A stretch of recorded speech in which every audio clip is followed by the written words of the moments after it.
very interesting to speak about something that a pediatric dentist do, especially with pediatricians and other doctors. I believe most of you do not know me. I live in Portugal. I am a dentist doctor. I have a degree in medicine and a PhD in pediatric dentistry and orthodontics. I am associate professor and I coordinate a post-graduation in pediatric dentistry in University of Porto Dental Medical School. Well, I am here because I believe that most of you do not know the importance of a pediatric dentist in a growing child. So I believe I have some message for you. I don't know if you have seen my yesterday talk about deleterious facial effects caused by non-invasive ventilation mask early treatment. It was about a girl with congenital muscular dystrophy. Now I will try to explain why I did this kind of treatment and what motivates me. I work normally with several pediatricians, and they are from different parts of specialization. I work with development pediatricians, with pneumologists, with neuropediatricians. And I think that we must work in a team, because if we do not have a team, just one doctor cannot treat complicated cases. So it is necessary that we help one each other. I finished my course in 1984, but I began interesting me in rapid maxillary expansion in 1998. I tried to get a financing about rapid maxillary expansion in that time, but I didn't have luck. But I wanted to know that I feel that this is very useful, especially to children with some problems. I read many years ago an article that some very important athletes from Olympics made rapid maxillary expansion to get better performance. So if the athletes do this, why don't we do this kind of intervention in a children that has difficulties? I was doing this in many children in my office, and the results were very good. And I interested about that, and I joined a team with otorhinolaryngologists, with pediatricians, with speech therapists, with physiotherapists, and we begin seeing children, and we had lucky and made a study from 2002, and we published some articles. These articles were a description of our experiences, and we were very happy with the results. They were more than we expected. And so this was our point of beginning to want more and more, because we wanted to feel that children would stay better after our treatment.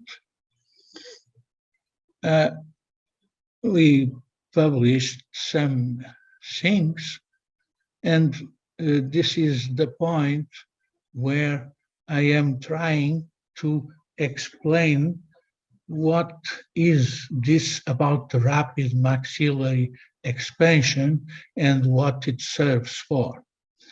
I studied a lot of babies with Down syndrome and also children with Down syndrome, more or less by 1995. And in that time, we see that they all had a big tank, or it seemed a big tank, and normally a lower positioned big tank.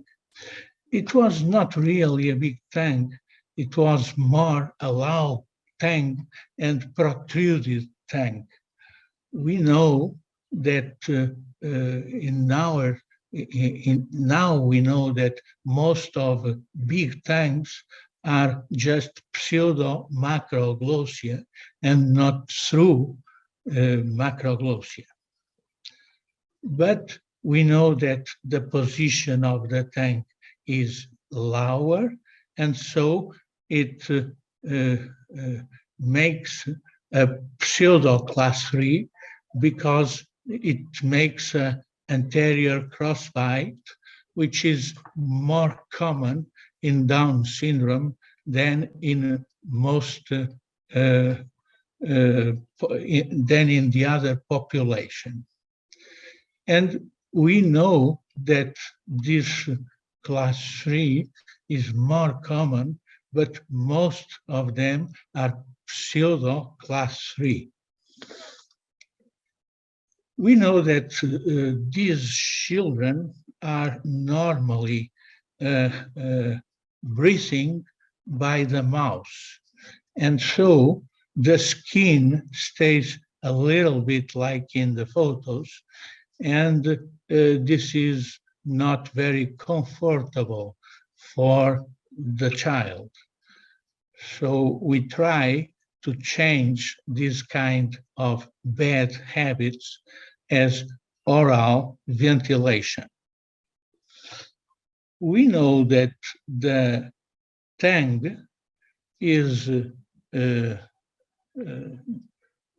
must have an equilibrium with buccinator and with the lips, so that we don't have an open bite, anterior or lateral open bite.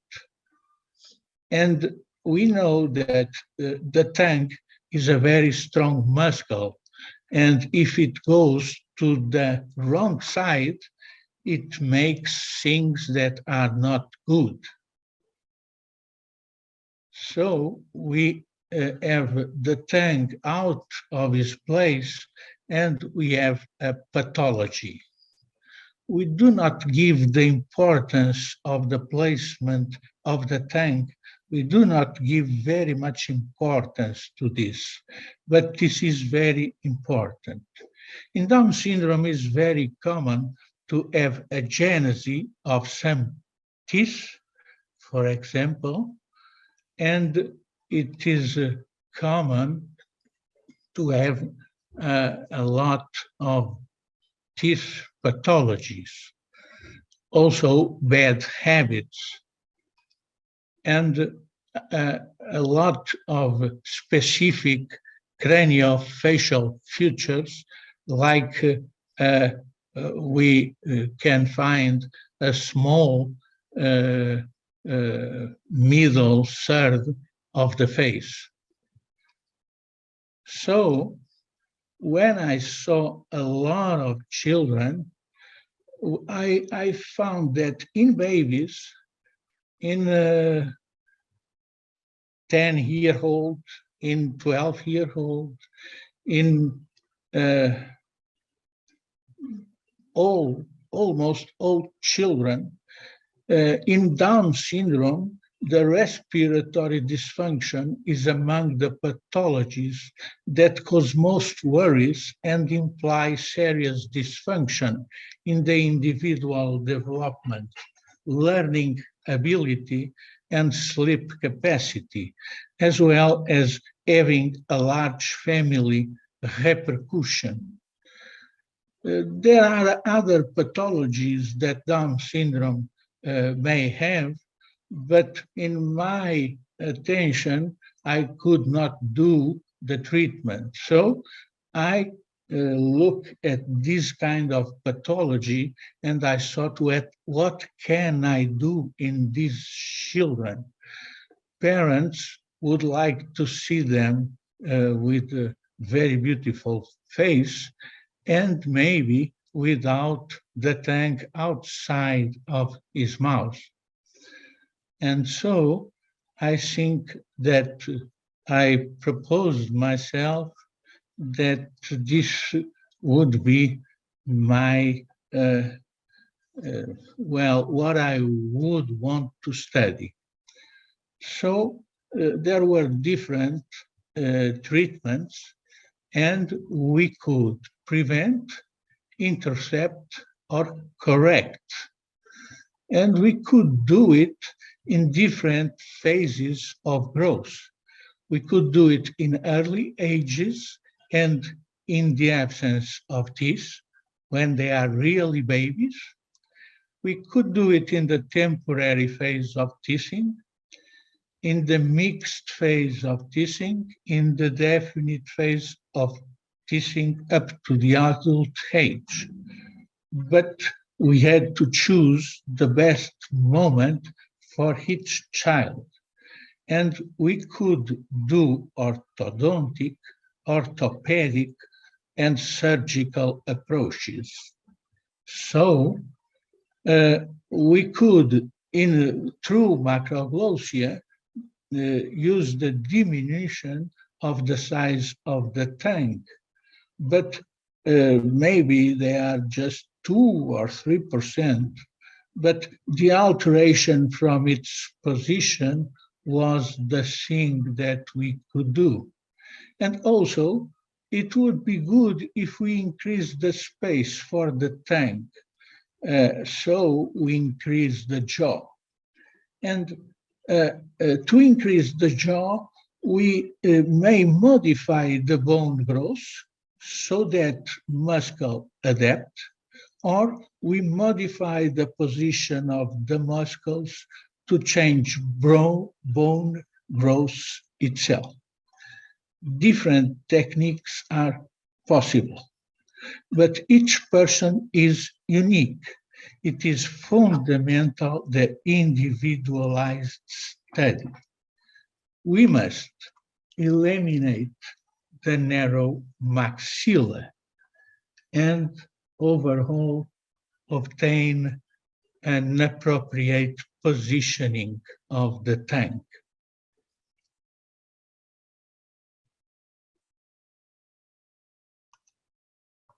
So when you think about it, maybe you don't know where is the appropriate positioning of the tongue.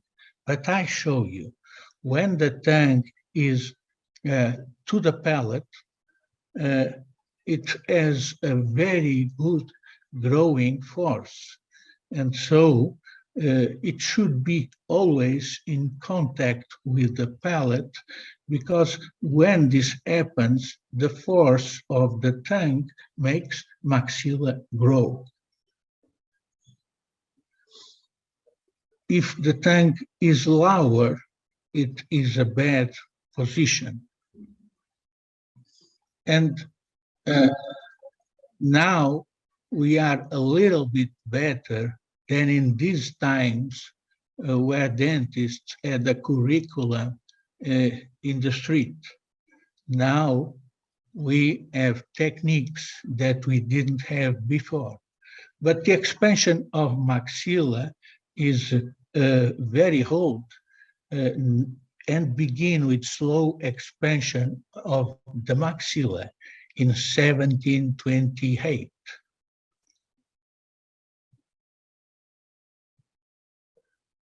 So we see that the mouth is open and the tongue is in a low position. So when the mouth is open, we have a compression vector in the palate.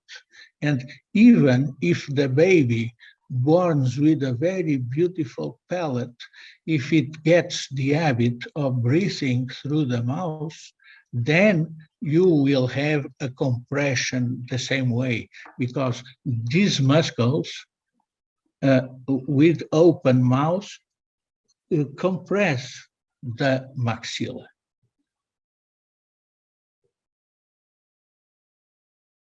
So we made a prospective randomized study and evaluated the effect of rapid maxillary expansion on nasal permeability and entrine symptomatology in children with trisomy 21. We used acoustic rhinometry and cephalometry, and it was the first study of its kind conducted worldwide with children with Down syndrome. We evaluate the dimensions of nasal cavity, measure skeletal changes in the nasal cavity before and after treatment, and the calculation of nasal volume. And we used a fixed appliance, easy to clean, that acts in a short time and does not need intense cooperation from parents or from the children. And we have a compressed maxilla, and some weeks later, we have a grow big maxilla. Well, we don't open the teeth, we open the bone. So we separe the maxilla, expanding from the apical base, the suture of both, the suture that makes both hemimaxilla, they separe and they get a space, and after we get bone in this space. After 2 or 3 months, we get bone in this space. And of course, that if we separe here the bone, we open the bone, and so if we have the base of the nose, if the area is bigger, so we have a bigger volume. It is just a question of imagining how the space opens. And it is a very easy way of doing it.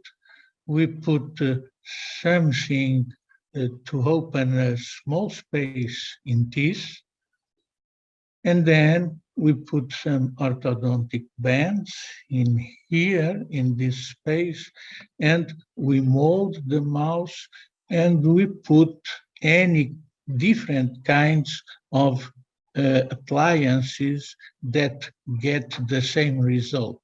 Of course, we must choose the correct appliance for each person, because there is not one only appliance which is magic. So it is a different way, but it is always to open the suture between the maxillas. So we can have different kind and a lot more of appliances that we can use, and different formats. And what we always do is open the suture, and so we come from here to here, and we see in the mouth a space between the two incisors. And this is done in more or less 2 weeks, sometimes a little more, but we open 0.3 to 0.5 millimeters a day for 2 to 4 weeks. This means that we open maxilla very quickly. So what happens? We had a compressed maxilla, a very small space for the tongue. If the tongue wanted to go to its space, to the right space near the palate, she could not do it because the space was very small. But when we open the maxilla, then the tongue may go to its space. And when the tongue is in its space, there is the correct vector to make grow the middle face. Till now, you understand everything?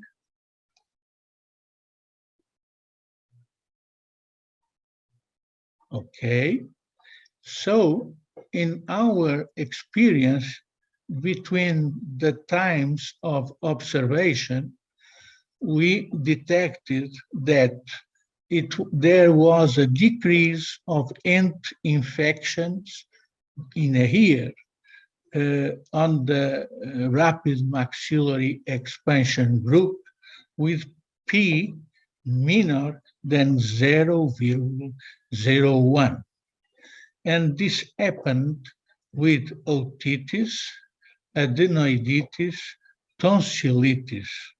And this happens with all of them, separed or globally observing. So it was P 0.01 only with adenoiditis, and P 0.01 for all the infections. So there was a diminution of otitis, diminution of adenoiditis, and the same of tonsillitis when the child used the appliance of rapid maxillary expansion. And so they diminished with P less than 0.01. If you see green, is always 0.01. If you see yellow, 0.05, and if you see orange, 0.001. And so the parents told us that with nasal symptomatology, cases show a lower incidence of rhinorrhea. So it was the first summer my son had his nose completely without secretions, they tell me. And so what happens when they don't have secretions? Well, they don't have because the volume of the nose is bigger, and so it increases the drainage of secretions. And so they may have a better way if they use it. And with a better ventilation, normally they get an increase of attention and activity. So they have better general development, better general health, and less hours of work loosened by the family. And we had also speech therapists that studied the mobility of the tongue, and the mobility of the tongue get better. Also, the articulation of speech sounds. And we have made tympanometric evaluation and audiometric evaluation. And what we get was really a surprise, because we find that we had a better profit in the rapid maxillary group. This was not expected, but really it was happening. And now we know that most of problems of otitis were serous otitis, and so drainage was very important to diminish the otitis. We studied also total nasal volume, and we get good results. We had two otorhinolaryngologists doing the otorhino observation. We had three speech therapists, and all the professional see the before, the after, and the after retention. So three points that all the professions observed. And we verify that nasal patency get very much better. And voice quality in Down syndrome treated with rapid maxillary expansion get also better, which is natural, because a bigger mouth makes all the difference. And so there were a lot of points important for the children. What get better in life? Well, snoring diminished, oral ventilation diminished, obstruction when sleeping diminished, apnea also diminished, and drooling also.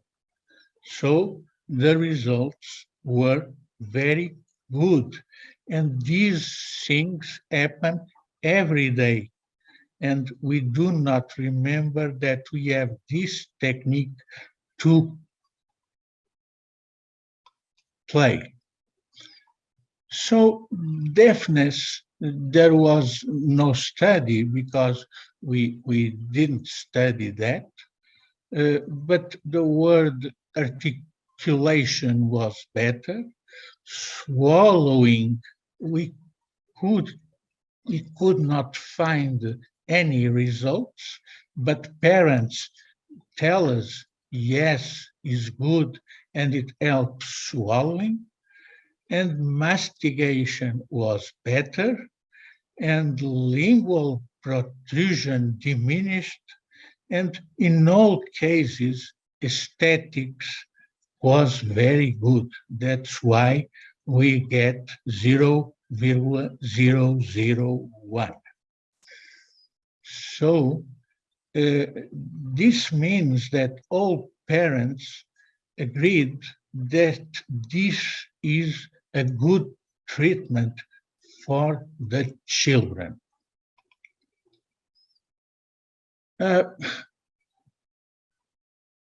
We see that the results with acoustic rhinometry permit to see that we have good result also with tympanometric audiological evaluation, and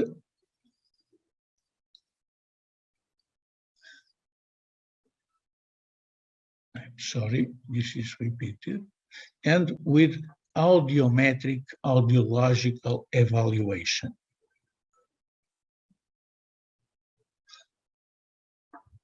Tympanogram and audiogram, the results told us that the treated children significantly improved tympanometric and audiometric evaluation. So we have a compressed maxilla. We open the maxilla. So this opens there and opens there, and we get a bigger maxilla. And I will show you some cases because there are things we can do. For example, this is a very, very small maxilla and absolutely compressed. And if we want to, and we see an oral ventilation, if we want to put something in this maxilla, cannot be an IRAX or a normal expansion because she is so small that we cannot do any treatment.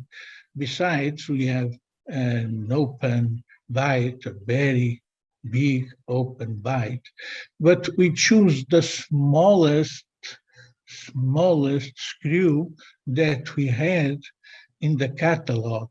And we get to put here a very, very small screw, and we open this a little bit. And then we remove it, and we put another screw because it could be a little bit bigger. And we do this with 2 or 3 or 4 screws to obtain results. So don't be afraid of opening. We see here a screw, the space, the screw is completely open. So if we do not have a good occlusion, we open with another new screw. We remove this one and we put another one immediately.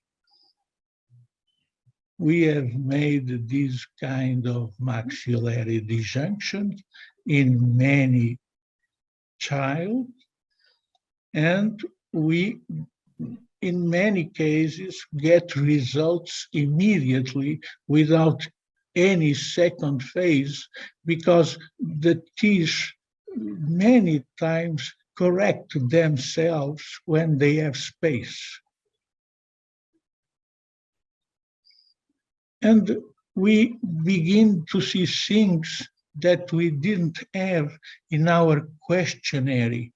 For example, with this girl, we made an expansion because she had frostbite. And with the expansion, imagine that the before and the after the expansion, this is more or less 1 month. maximum 2 months, and then we see how she is. And we talk with the mother, and we see what happens. So before and after, who talks with the mother stays uh, admired, because there are things that are difficult to say. For example, if I look at the skin before, 2 months before, and 2 months after, uh, we feel that they are very different. Uh, and we also see and notice that this child has a different vitality in the actions and a glow in the look. And so a change that was not in our protocol of questions, but mentioned by the mother, another thing, because she had an heart disease, and when she goes to sleep, she always sleep seated. And the mother tells us that after rapid maxillary expansion, the child started to sleep lying down. So this is a sign that really something changes and oxygen goes to the right side. We see persons, they stay really different in our experience. And we do this in many children if they have compressed maxilla, and we see the results opening the palate, so breathing better. The same, we choose the cases that were most compressed so that the results were more representative. And we see that in this case, it is crossbite anterior and lateral. And we see that this child seems, we look at the face and it seems that she cannot breathe. And so we do exactly the same.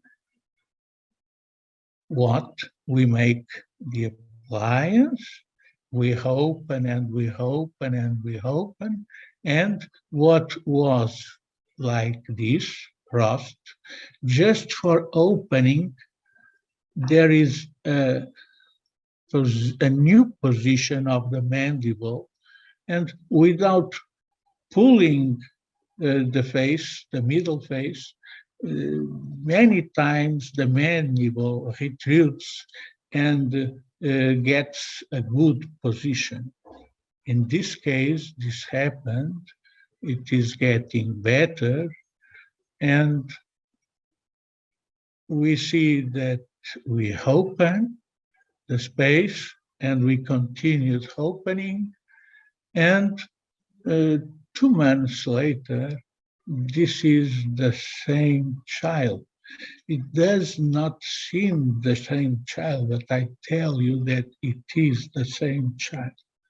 So if we have a before and an after in 2 months like this, it seems that this is not only because an appliance, it is because of a change in breathing and a change in physiology of these children. And so, as a conclusion, I may say that rapid maxillary expansion provides a significant increase in nasal volume, P 0.05, and in the minimum area in children with Down syndrome when compared to the control group. And these results were stable during the retention period. The retention period is a period where after expanding, we leave the pliance in the mouth so that we stabilize the result. Normally, the retention period was between 5 to 6 months. And this study demonstrates that rapid maxillary expansion significantly reduces upper airway obstruction, hypoacusis, and improves word articulation, intelligibility, and tongue mobility in children with Down syndrome when compared to the untreated group. Also, rapid maxillary expansion increases the space for the tongue in the oral cavity, and this results in a decrease in lingual protrusion and drool, which together with the increase of the maxilla leads to an aesthetic improvement that is perceived by parents.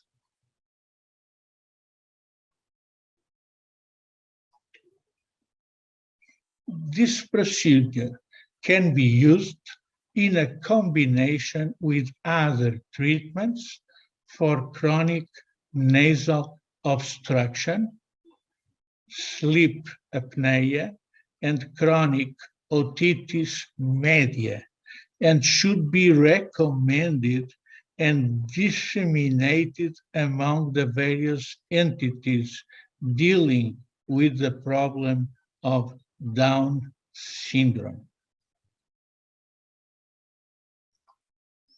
So I believe this is relevant because we had several important departments working with me.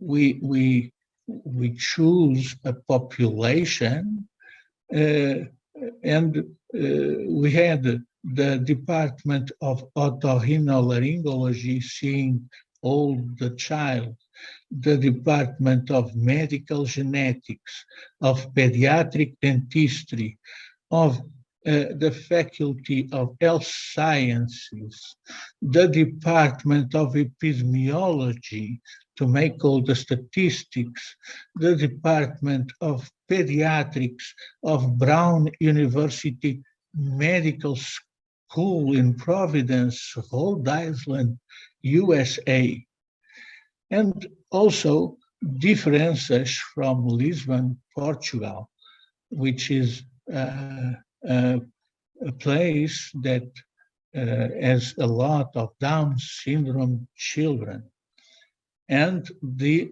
Portuguese Association of Down Syndrome in Lisbon. So there were a lot of persons which are referred here, but there are also speech therapists and physiotherapists that are very important also. And when we have a lot of specialists, we begin giving importance to what we do. This seems to be very easy, but we need to have a very good understanding of how to convince these children to participate and to collaborate with us.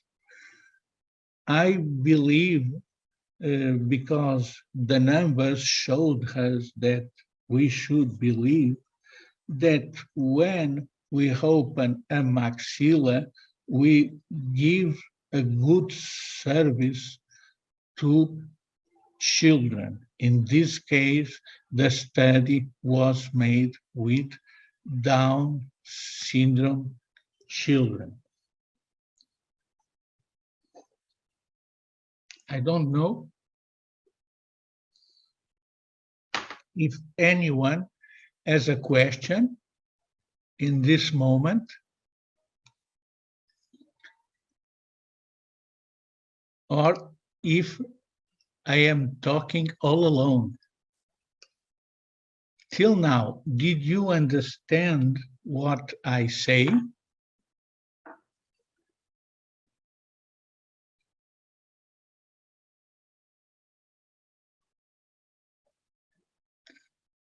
Okay. So, yesterday I talked about a child that had a problem of dystrophy. And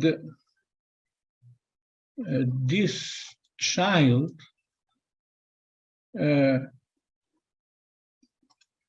was not a child with Down syndrome, but I decided that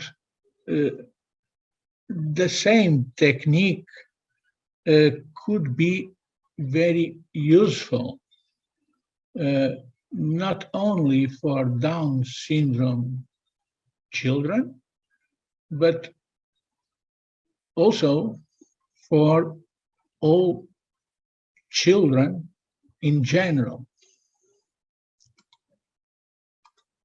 I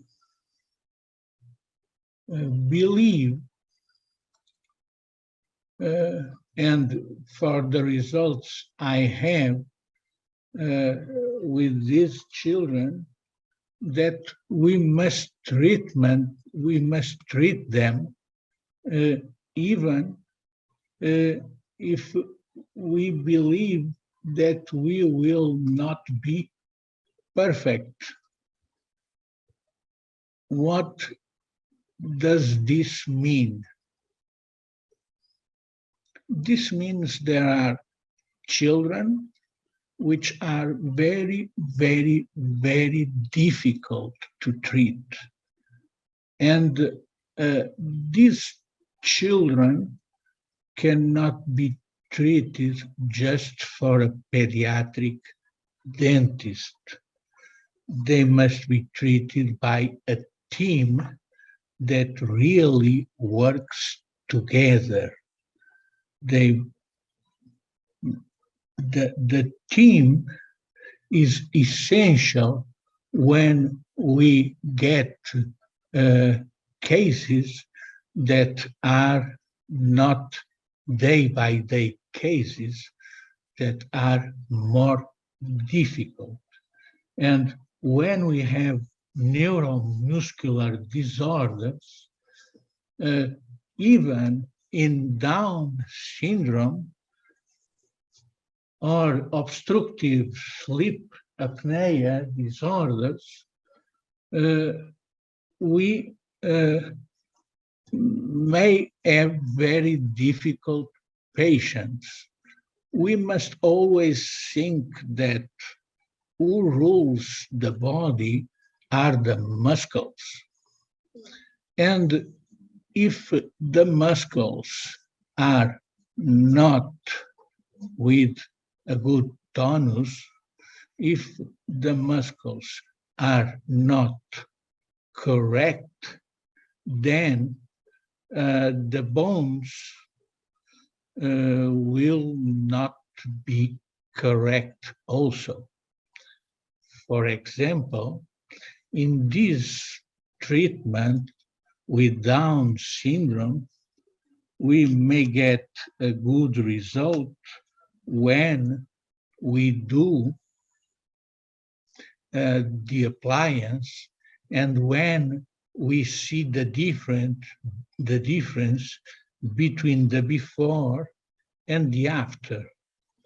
But we must always remember that the case may uh, go back and we may have uh, again a problem. So the work of speech therapist and physiotherapist is very important. You may remember that when I say the advantages of the expansion, I told that, let me see,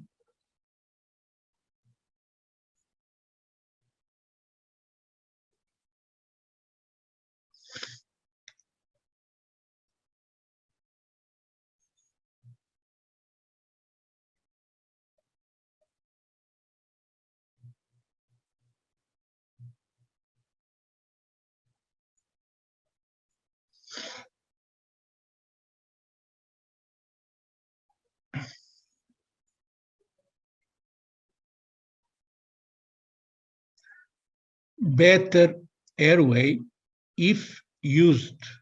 What does this mean?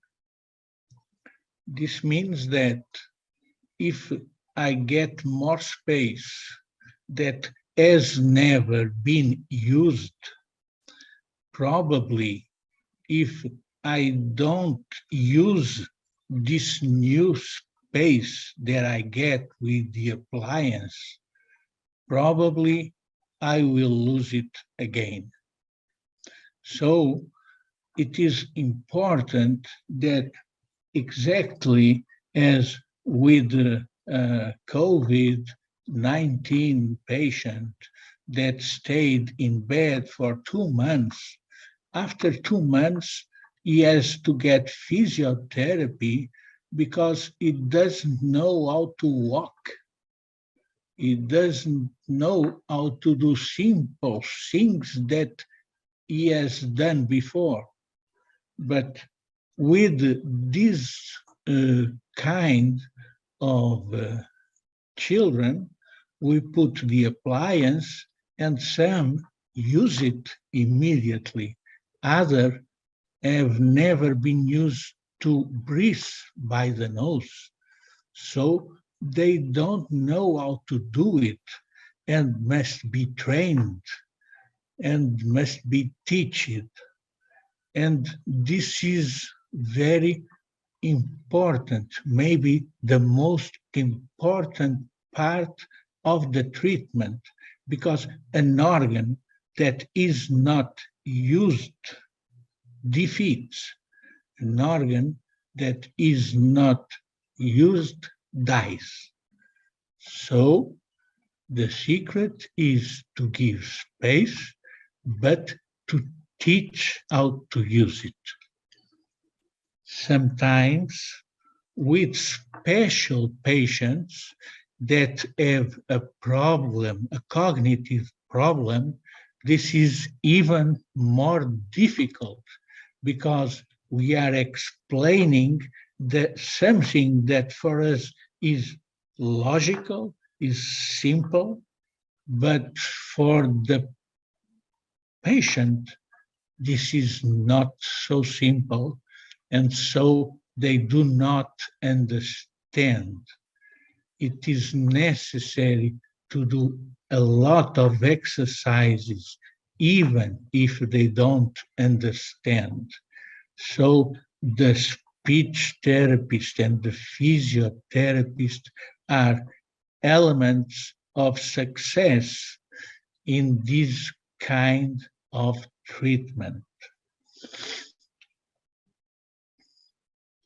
As I told you, the patients stay always very happy with the statics because it really gets better and because it is really good, very good.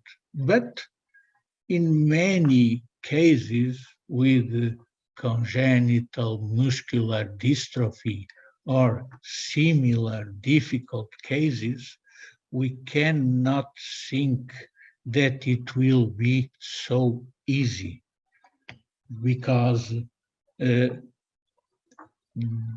there must be a team of professionals, and there must be sometimes a maxillofacial surgeon, also plastic surgeon, and other phases in the treatment.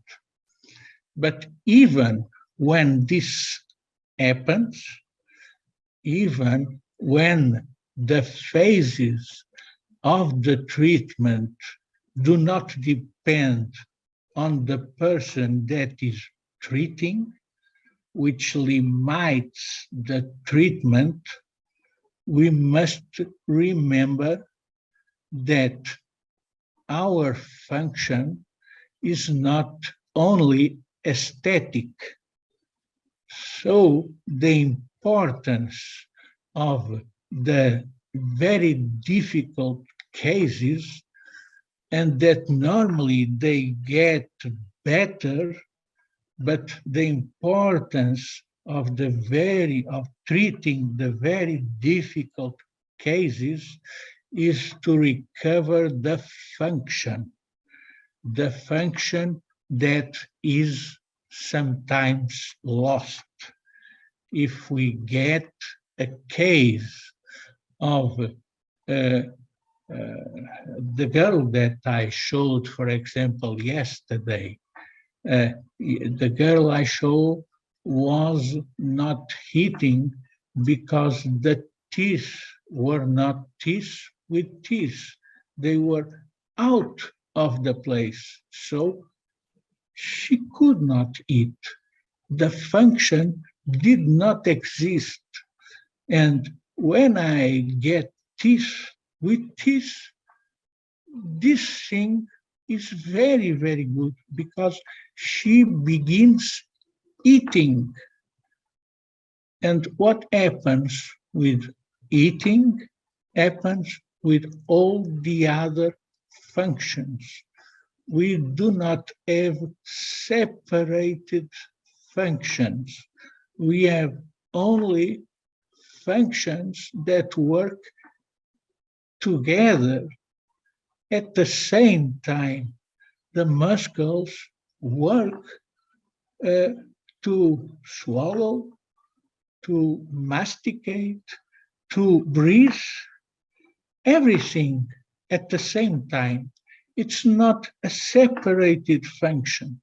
And we must believe that if in these children we can help in any way, if we know that a pediatric dentist or an orthodontist may help, so please don't forget to talk with these persons, because they really can help the children, as I tried to show you with some cases. Of course, that they eat better, they smile better, they stay better integrated also when they don't have the tongue problem, when they begin breathing by the nose, when they have an integration in society, because they get an aspect normal. In this case, the children are happy, the parents are happy, and the doctor also stays happy, because he knows that he has done a good thing to a person in society. And this is what we do, is to get good things to people with our work. So,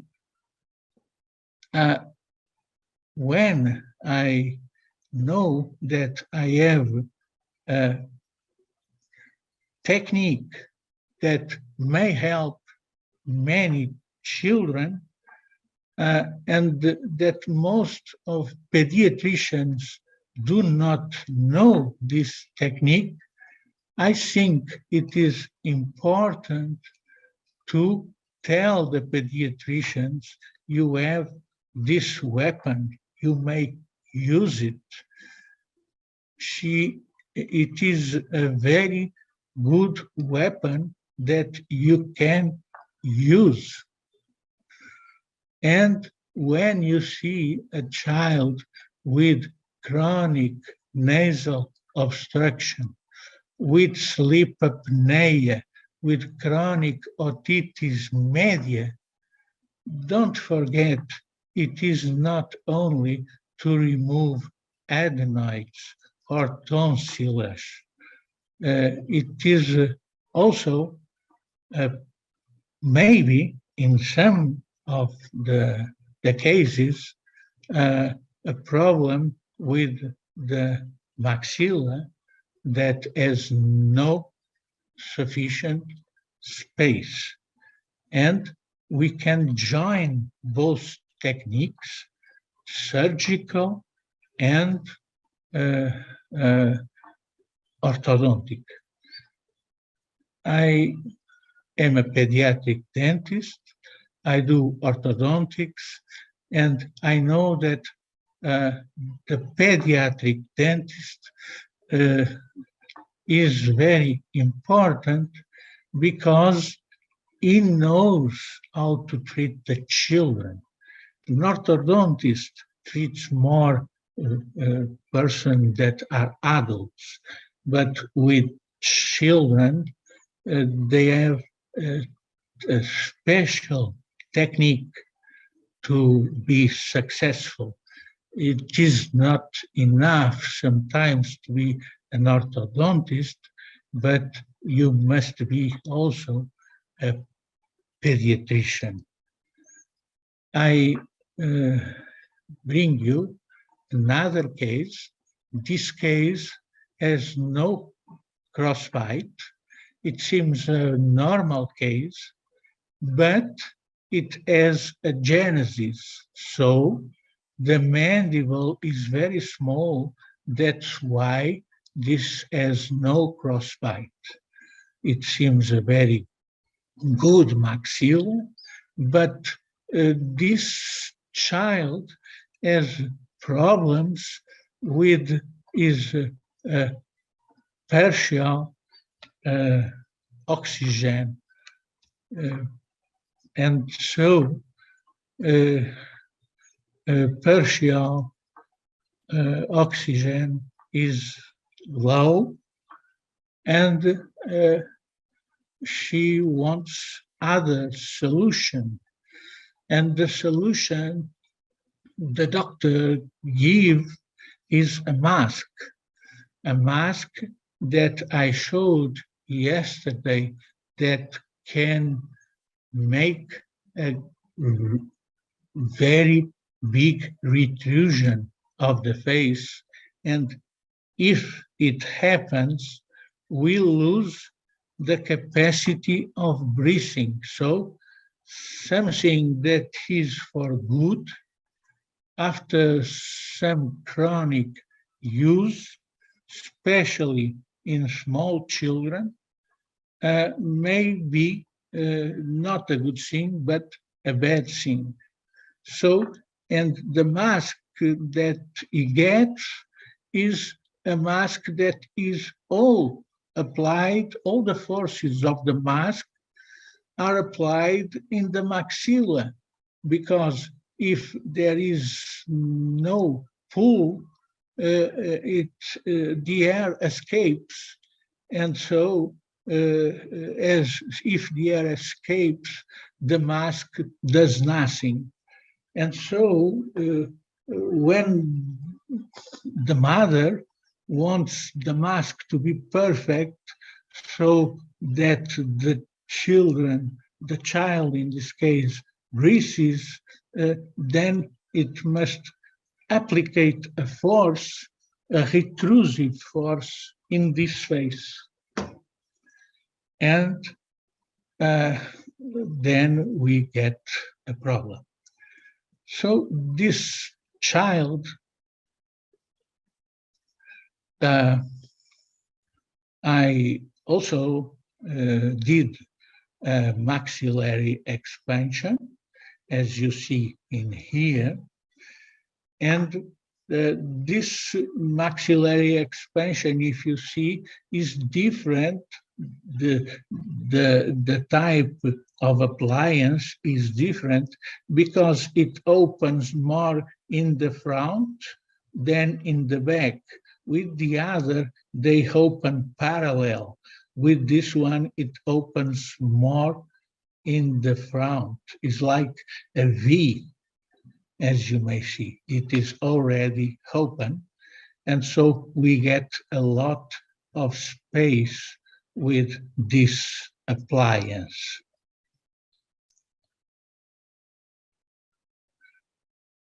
After treatment, the partial pressure levels of O2 were normal, and the child stopped wearing the non-invasive ventilation mask.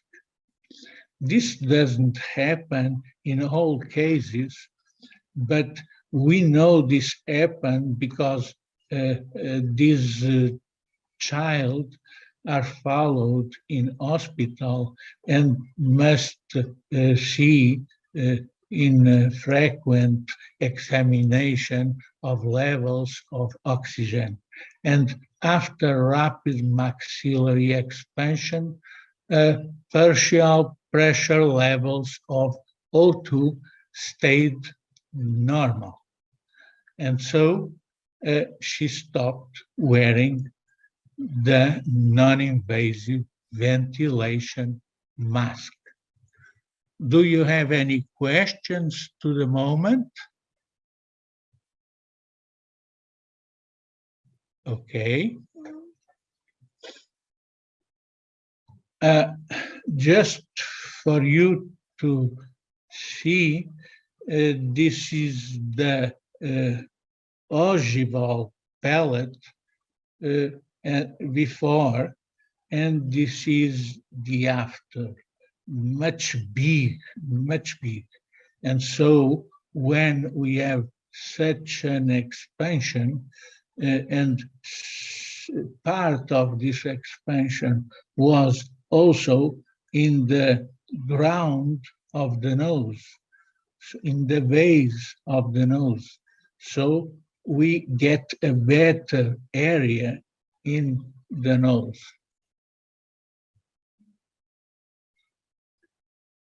Well, till now, we have been talking about children with Down syndrome. And what I say is that this conclusion to Down syndrome are also, well, I cannot prove it, and maybe this is not scientific, but in my experience, yes, we may generalize. We may use this in everyone that needs it. When I say everyone, I mean it. And I mean child and also adults. The technique is different for adults. We can say that in child, this is very useful. This can be applied, as you have seen, in temporary dentition. And this can be applied in mixed dentition and also in permanent dentition. Of course, if you have a permanent dentition and a very strong suture, then you do not get a result of expansion if you do not have a surgical assisted rapid maxillary expansion. So the techniques are different, but the important is to know how to use it and to help the patients that need it independently of having Down syndrome or not, because the technique makes the same in all the people: more space, more drainage, better breathing, better placement of the tongue, better articulation of the speech, so better positioning of the tongue, growing maxilla, and all this is positive. So don't be afraid and do it, or ask someone that is familiarized with the technique to do it. This means that we can apply it in normal children, as we do for so many here, and eventually, if you have a snoring child or a low physical growth child, or the child that is snoring that has an obstructive problem when sleeping, and the day after she didn't sleep well, so she goes to school and she's apathic, she's not working well, she's not oxygenating. Oxygen is vital to our tissues and is vital to our brain. And we must remember that we have a simple technique that may change this kind of thing. Is a little bit maybe forgotten. Okay, I bring you another case, more or less similar to the case that I showed you yesterday. Yesterday, it was a congenital muscular dystrophy, and she was using a BiPAP at 15 months and stayed with a retrusive profile. And then you may remember that I showed you the child before she had this problem, and she was perfect. She had a convex profile when she was a baby before beginning the use. Now we have photos, and normally we think progeny. Progeny is, we think always that it is hereditary or something that happened naturally. But no, in nowadays we have non-invasive ventilation treatment that in children with bone not calcified, very, very deformable bone. With this boy, which has also a congenital myopathy, in this case, it's a rare disease also. It is a nemelin congenital myopathy. And this rare disease, as you may see, has some aspects that deserve our attention. As we may see, the middle face is already retruded. And this boy is 5 here. It has a particularity that made this case more difficult because it has a very small mouth. This means it has microstomy.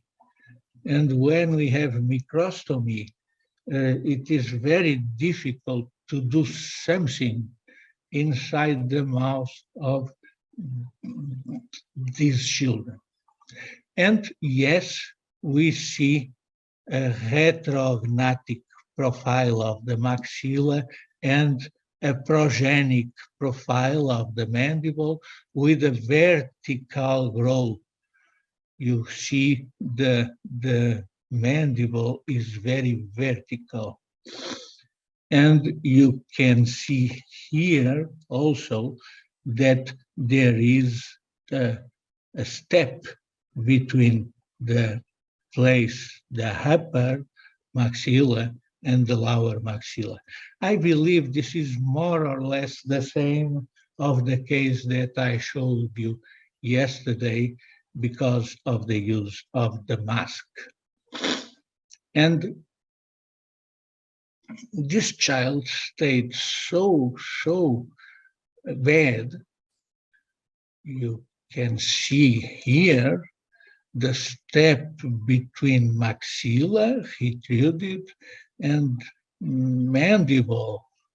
And you see that only these teeth, only here, they can masticate. This child it has 1 centimeter between this and this. And this child wanted to hit, but could not hit. Have a big problem with phonation, and even to drink, it is very difficult. His life is a bad life, is something that should not be that way. And in this case, we have made also a rapid maxillary expansion appliance. And as you see here, it has some hooks to have a pull in the maxilla. When you open the maxilla with rapid maxillary expansion, you get this hemimaxilla and this hemimaxilla. In this moment, when they are separated, they are free, because if they were interligated, it would be more difficult to pull them. But when in the moment where they are separated, it is easier to pull them in front.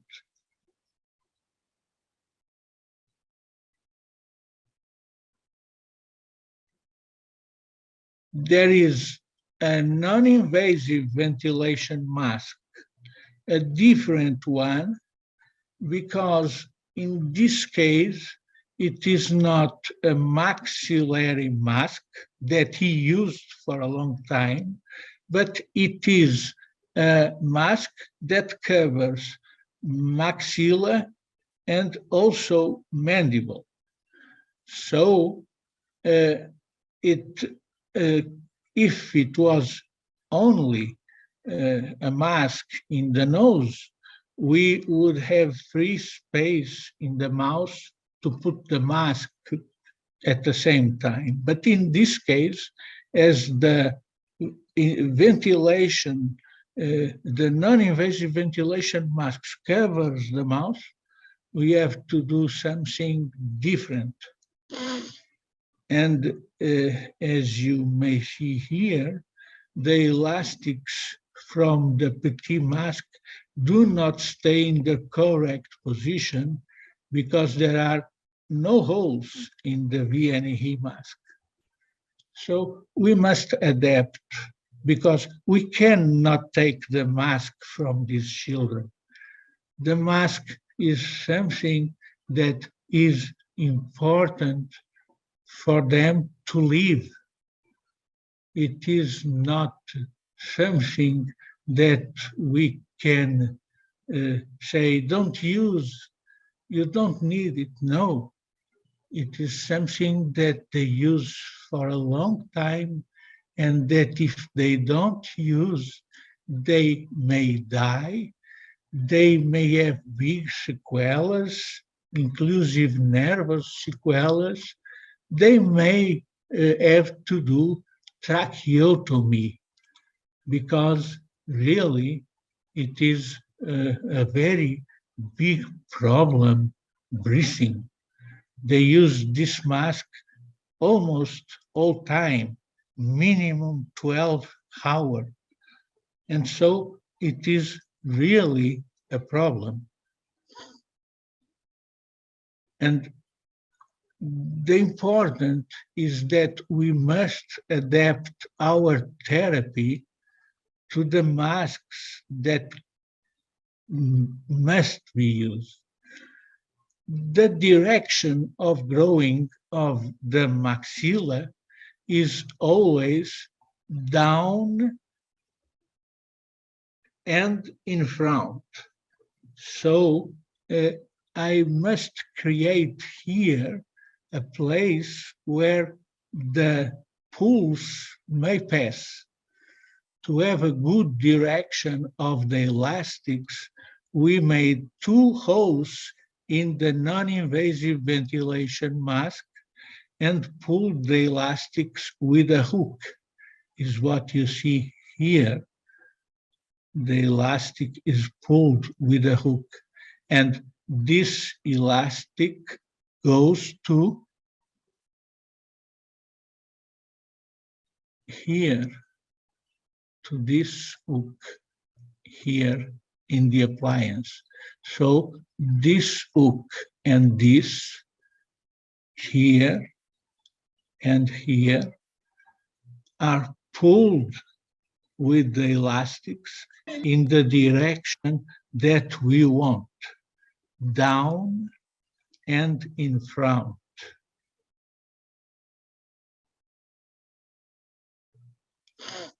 And here you have the elastics passed in here. There is a hole, it is transparent, and it is difficult to show in a photo, so you must imagine the hole. But the hole is here and doesn't interfere with the breathing mask. So the breathing mask stays with its function. And remember that it goes to this place. So it is the force of the elastics that pulls in front the middle third of the face. It means the maxilla.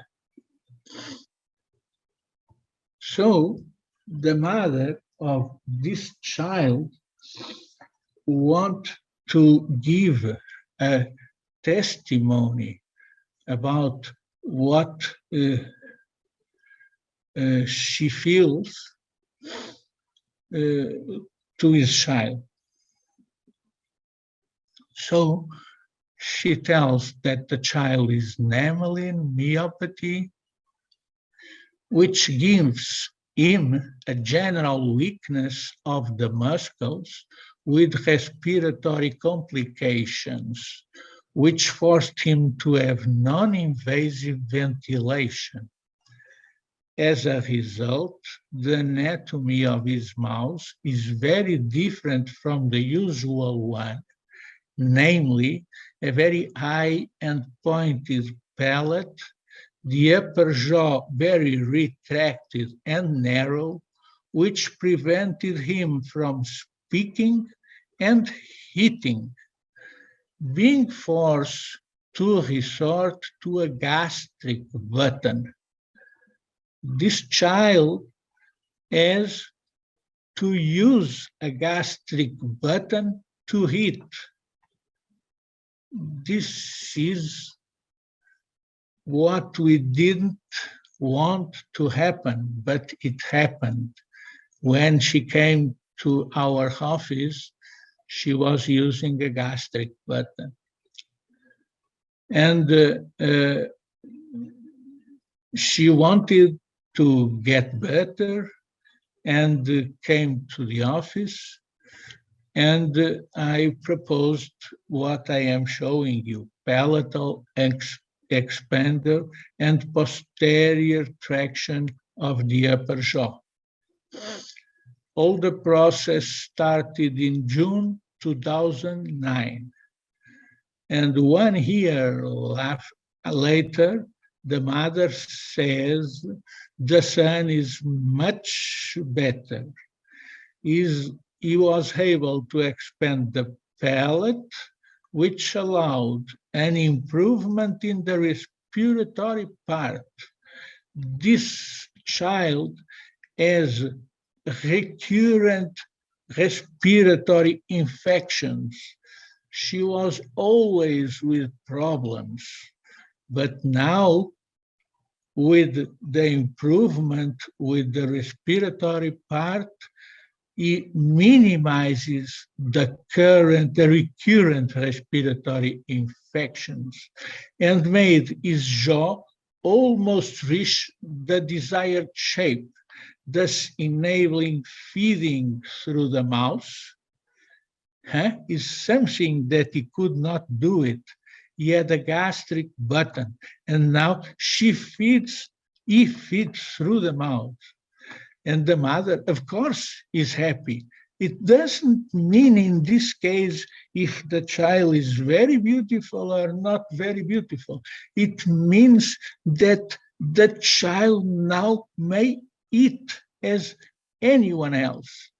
So, thus enabling feeding through the mouth, as he loves to be able to eat through the mouth, and so can already chew and grind the foods, as well as improving the speech, making it more noticeable. This is a great meaning for these families. And this is very important in the development of the child. And if you are a doctor, you must understand and know that this happens. Most of the doctors that I know, and when I speak with them, they never heard about this kind of intervention. And it's a simple intervention, and it has very good effects on the child. And normally, the family stays very happy with the treatment. She tells me it was not always easy to reconcile the non-invasive breathing apparatus and the orthodontics apparatus. However, with some adjustment and much patience, I can say that we could achieve part of the proposed objectives. And so she continues telling a lot of things, good things about what happened to his child. And this makes the professional happy, because I know that I am helping someone that needs me and that feels that my intervention was good for her.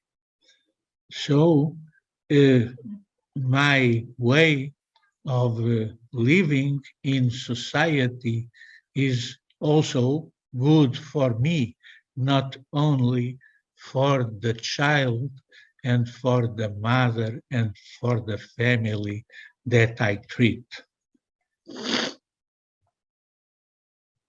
Uh, of course, this is uh, something that now I believe that after this small intervention, maybe that the doctors that are in the other side, if they have a little of attention of what I have been talking about, I believe that maybe they may be useful to children that have this kind of problems. And of course, now they may remember that there is something which is not difficult, that is rapid, that does not hurt. I know the dentist is the bad guy, but this has no problems, okay? And uh, so uh, I believe that you can make children happier when you recommend to a, a pediatric dentist a child with this kind of problem. So, despite the importance of this intervention for the child's current development, the treatment must always have a second phase. We say that we expand, we create conditions, and then we let the child grow. And normally, we have a second phase more or less at 12-year old. It depends also in teeth eruption, because teeth eruption may be different in each case. But normally, second phase more or less at 10, 12, 14 years, depending on eruption. But the second phase may not be an orthodontic phase. It must be always pluridisciplinary, sometimes transdisciplinary, and may involve also the pediatric dentistry, orthodontics, physiotherapy, speech therapy, and maxillofacial surgery. Remember that when I open the maxilla, I normally the opening of the maxilla also may have a side effect of uh, uh, resting with some open bite. And if they get an interposition of the tongue, they may need another time of intervention, depending on the open bite they have, and also in the position of the mandible. If we have an horizontal growth of the mandible, this is a good sign, because with the horizontal growth of the mandible, it is more difficult to get open bite. But if we have a vertical growth of the mandible, if we have a dolichofacial head, then it is easier to have an open bite. So our results of treatment, we must always speak with the patient and tell the patient what are our problems. We are not perfect. We can help in this and this and that, but only this. And then maybe you need another specialist to do other things. So each professional must understand that we all have limits, and so we need one each other, and we need a true team to work with these children. And what I want to tell you is that in these children, maybe 99% of the treatments that I do, it is the motive of the treatment is aesthetics. The patient comes to me because he has a aesthetic problem and he wants to correct the teeth.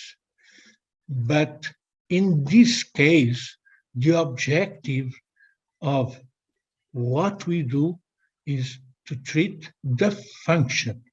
Don't forget the function. The function is the most important thing.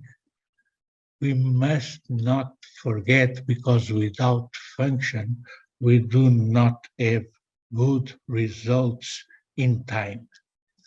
So what I tried to do was to show to the other persons what happens when we use techniques such as rapid maxillary disjunction and protraction. It is intended to make a single and logical understand of how these techniques can be useful for pediatricians when working together with the pediatric dentist or the child's orthodontist. The different effects of the methods on various oral functions such as speech, breathing, ventilation, tongue position, hearing, chewing, and swallowing have been discussed. In multiple clinical cases, the pediatrician is expected to familiarize himself with techniques that are often unknown, to remember how to use them when necessary, knowing which professional to contact. Maybe I can, if someone has cases, or if someone wants to share some doubts, I will always be disponible in my email, and I am also disponible for giving you feedback of your questions. Anyone has a question?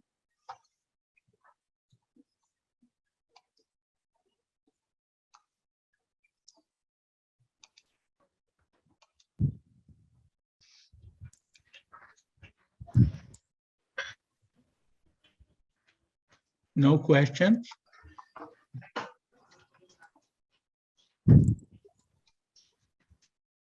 Okay. Thank you, Dr. David. Thank you. Thank you, Doctor. We are very much honored and glad to have your presentation shared on this platform. Thank you very much. We shall share your mail ID to to the speakers in the below chat box, Doctor. Okay, thank you. Have a good time in Dubai Thank you, or Doctor. wherever you are. Thank you very We are much. in Dubai now. Yeah. Thank you, Okay. Doctor. Bye-bye. Bye-bye, Doctor. Bye. Bye.